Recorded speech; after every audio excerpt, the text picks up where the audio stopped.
Assalamualaikum warahmatullahi wabarakatuh. Perkenalkan, nama saya Pak Iskak Fuad Farizi dengan NIM C110-123-1014. Saya dari program studi Manajemen Sumber Daya Perairan, Fakultas Pertanian, Universitas Tanjung Pura. Kali ini saya akan membahas satu materi dari mata kuliah Oceanografi tentang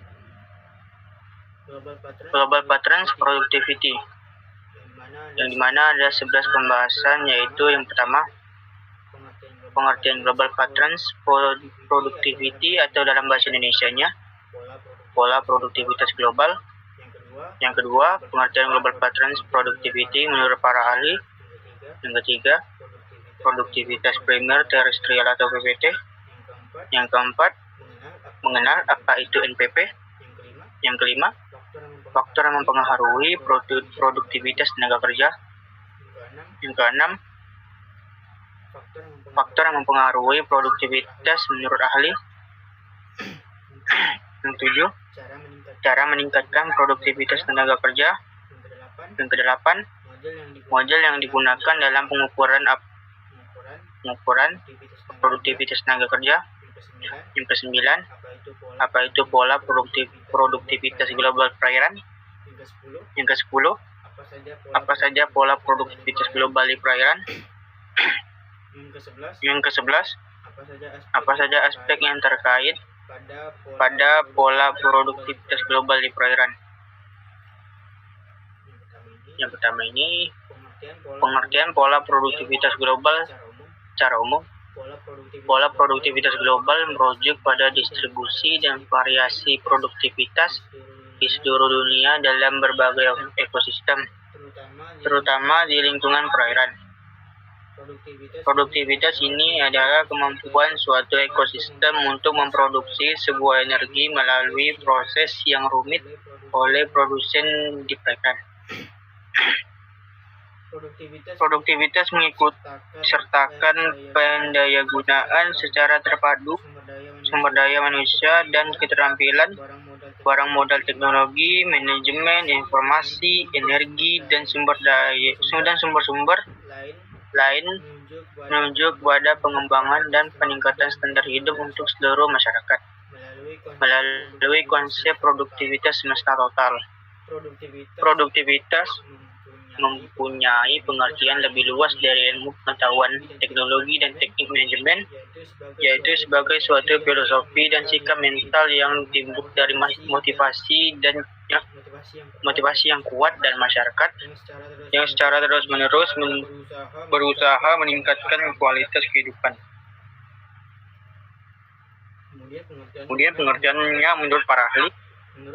Menurut basis swasta, produktivitas merupakan salah satu alat ukur bagi perusahaan dalam menilai prestasi kerja yang dicapai karyawannya. Produktivitas adalah sebuah konsep yang menggambarkan hubungan antara modal, tanah, energi yang dipakai untuk menghasilkan hasil tersebut. Menurut Umar, produktivitas menurut Dewan Produktivitas Nasional adalah sikap mental yang selalu berpandangan bahwa mutu kehidupan hari ini harus lebih baik dari hari kemarin dan esok hari harus lebih baik dari hari ini. Kemudian pendapat Hasibuan, produktivitas merupakan perbandingan antara keluaran dan masukan serta mengutamakan cara pemanfaatan baik terhadap sumber-sumber dalam memproduksi suatu barang atau jasa. Kemudian produktivitas primer terestrial. Produktivitas primer terestrial terjadi di ekosistem seperti hutan, padang rumput, dan lahan basah. Kemudian memainkan peran penting dalam mempertahankan kehidupan dengan menyediakan energi untuk seluruh jaring makanan. Produktivitas primer terestrial adalah ukuran jumlah energi yang dihasilkan oleh tumbuhan melalui fotosintesis dalam suatu ekosistem. Ini adalah indikator penting dalam memahami aliran dan siklus nutrisi di alam. PPT dapat diukur dalam satuan energi seperti kalori per meter persegi per tahun atau gram karbon per meter persegi per tahun. PPT juga dapat bervariasi tergantung pada faktor-faktor seperti iklim, jenis tanaman, dan ketersediaan nutrisi. Mengenal apa itu NPP? NPP adalah singkatan dari Net Primary Productivity atau dalam bahasa Indonesianya produktivitas primer bersih. NPP merupakan ukuran dari jumlah energi yang dihasilkan oleh tumbuhan melalui fotosintesis dikurangi dengan energi yang digunakan oleh tumbuhan untuk keperluan metabolisme mereka sendiri. NPP mencerminkan jumlah energi yang tersedia bagi organisme konsumen dalam suatu ekosistem. NPP sangat penting dalam memahami aliran energi dan siklus nutrisi di ekosistem. Semakin tinggi NPP, semakin banyak energi yang tersedia bagi organisme konsumen. NPP juga dapat dipengaruhi oleh faktor-faktor seperti iklim, ketersediaan air dan nutrisi, serta jenis tumbuhan yang ada di dalam ekosistem tersebut.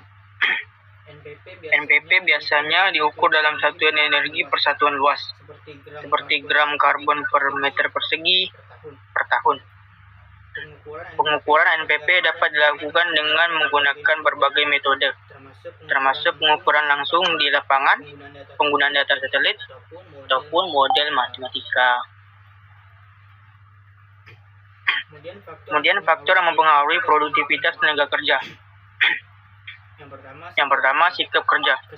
Kesediaan untuk bekerja secara bergiliran, shift work, dapat menerima tambahan tugas dan bekerja sama dalam satu tim.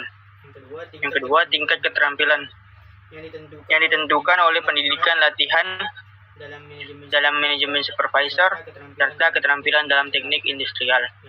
Yang ketiga, hubungan antara tenaga kerja dan pimpinan organisasi yang tercermin dalam usaha bersama antara pimpinan organisasi dan tenaga kerja untuk meningkatkan produktivitas melalui lingkaran pengawasan mutu atau quality control circles dan panitia mengenai kerja unggul. Yang keempat, manajemen produktivitas.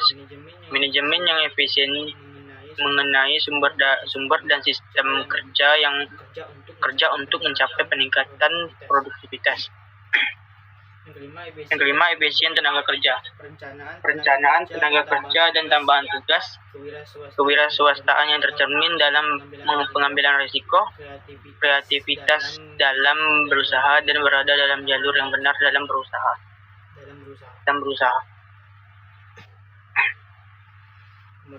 Kemudian faktor yang mempengaruhi produktivitas tenaga kerja.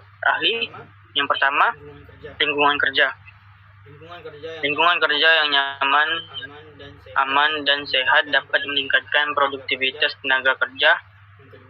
Yang kedua, proses seleksi. Proses seleksi yang baik dan tepat dapat memastikan bahwa tenaga kerja yang direkrut memiliki kualifikasi, keahlian, dan motivasinya sesuai dengan pekerjaan yang akan dilakukan. Yang ketiga, pengawasan kerja. Pengawasan yang efektif dapat membantu memastikan bahwa karyawan bekerja sesuai dengan standar yang telah ditetapkan. Yang keempat, kepemimpinan. Kepemimpinan yang baik dapat mempengaruhi motivasi, komitmen, dan kinerja karyawan. Seorang pemimpin yang mampu menginspirasi, memberikan arahan yang jelas, dan memfasilitasi kerjasama tim dapat membantu meningkatkan produktivitas tenaga kerja. Yang kelima, disiplin kerja. Tingkat disiplin kerja yang tinggi dapat meningkatkan produktivitas tenaga kerja. Kemudian cara meningkatkan produktivitas tenaga kerja. Yang pertama, menerapkan menerapkan produk reduksi biaya. Reduksi biaya berarti dalam menghasilkan output dengan kuantitas yang sama, kita menggunakan input dalam jumlah yang lebih sedikit. Yang kedua, mengelola pertumbuhan peningkatan produktivitas dengan cara mengelola pertumbuhan berarti kita meningkatkan output dalam kualitas yang lebih besar melalui peningkatan penggunaan input dalam kuantitas yang lebih kecil. Yang ketiga, bekerja lebih tangkas. Yang keempat, mengurangi aktivitas melalui pengurangan sedikit output dan mengurangi banyak input yang tidak perlu akan dapat meningkatkan produktivitas. Yang kelima, bekerja lebih efektif. Peningkatan produktivitas melalui jurus ini adalah dengan cara meningkatkan output tapi tidak mengurangi penggunaan input. Selanjutnya, model yang digunakan untuk pengukuran produktivitas tenaga kerja. Yang pertama, model objektif matrix atau OMAX. Model objektif matrix atau OMAX adalah suatu sistem pengukuran produktivitas parsial yang digunakan untuk memantau produktivitas di setiap bagian perusahaan. OMAX menggabungkan kriteria-kriteria produktivitas ke dalam suatu bentuk yang terpadu dan berhubungan satu sama lain. Model ini melibatkan seluruh jajaran di perusahaan mulai dari bawahan sampai atasan. Dengan menerapkan metode OMAX, perusahaan dapat memantau dan mengevaluasi produktivitas perusahaan serta mengatasi masalah produktivitas secara tepat. Selanjutnya model yang kedua, yaitu model Habermas Productivity Wheels. Ada 6 bagian pada model ini, ialah 1. Produktivitas tenaga kerja. Fokus pada efisiensi dan efektivitas kinerja tenaga kerja. Yang kedua, produktivitas modal. Berkaitan dengan penggunaan sumber daya modal seperti mesin, peralatan, dan teknologi. Yang ketiga, produktivitas produksi. Menitik beratkan pada efisiensi dan efektivitas proses produksi. Yang keempat, produktivitas organisasi. Fokus pada pengelolaan dan pengembangan organisasi secara keseluruhan. Yang kelima, produktivitas penjualan. Berkaitan dengan upaya meningkatkan kinerja penjualan dan pemasaran. Yang keenam, produktivitas produk. Menekankan pada inovasi dan pengembangan produk yang lebih efisien dan bernilai tambah. Pola produktivitas global di perairan. Pola produktivitas global perairan mengacu pada pola persebaran dan variasi produktivitas di berbagai perairan di seluruh dunia. Produktivitas perairan mengacu pada jumlah energi yang dihasilkan oleh organisme fotosintesis sama tumbuhan dan alga dalam ekosistem perairan. Ada beberapa faktor yang mempengaruhi produktivitas di perairan seperti suhu. Suhu air mempengaruhi laju fotosintesis dan metabolisme organisme perairan. Yang kedua, ketersediaan nutrisi. Nutrisi seperti nitrogen dan fosfor penting dalam mendukung pertumbuhan tumbuhan perairan. Yang ketiga, intensitas cahaya. Cahaya matahari penting dalam proses fotosintesis yang sudah kita ketahui.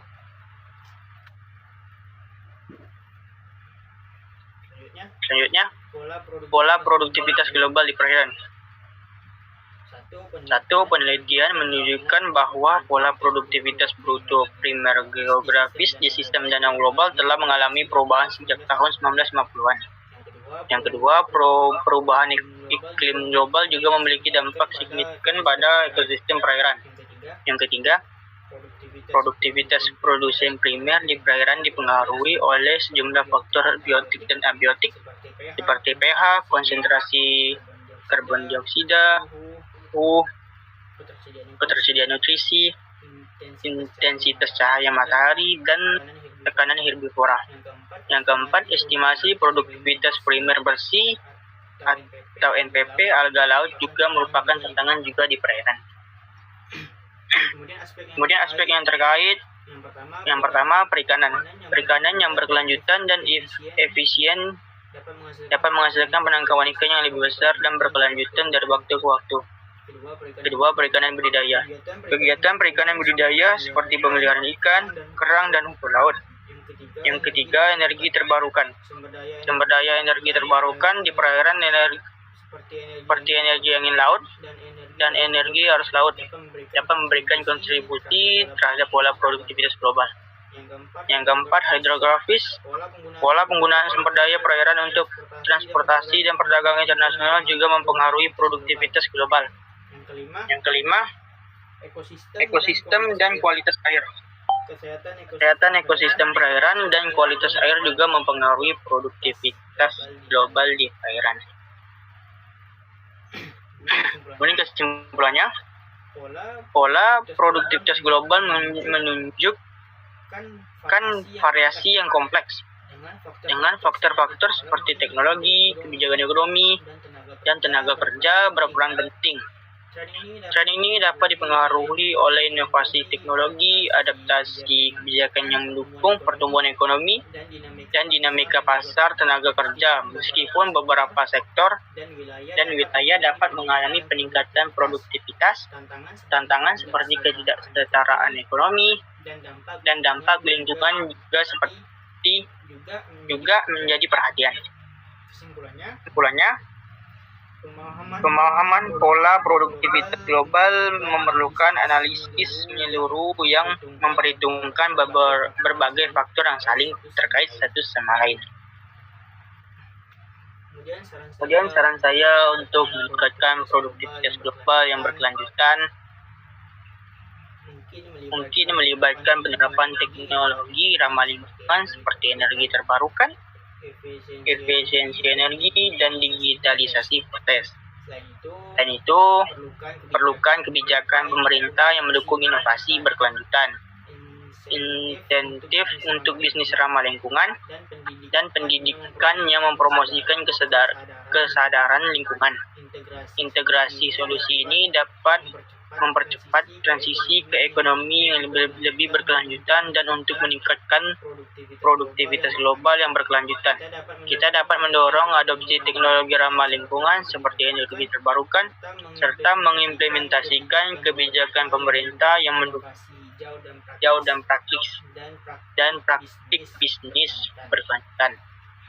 Hal ini dapat mencakup insentif pajak untuk perusahaan berkelanjutan, investasi dalam riset teknologi ramah lingkungan, dan promosi kebijakan lingkungan yang ketat.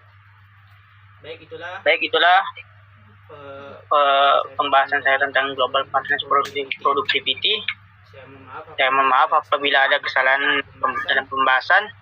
Sekian dari saya. Assalamualaikum warahmatullahi wabarakatuh.